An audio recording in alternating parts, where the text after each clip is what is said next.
Hi, kanina pa ba? Sorry naipit ako sa klase. Hindi, kakarating lang din. Papahinga lang konti. Agnes, are you okay? Am I okay? Honestly, I'm not sure if I'm still okay.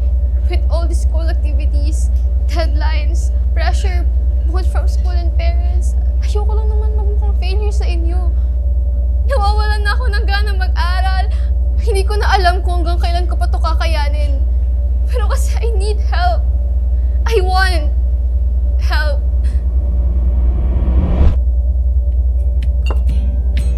Nandito naman ako eh. Ay, kasama pala sila. Nandito naman kami para sa'yo, lalo na ako. Thank you, Will. Tara, gabi na tayo. Ano nga sinabi natin? Naman tayong kahit mga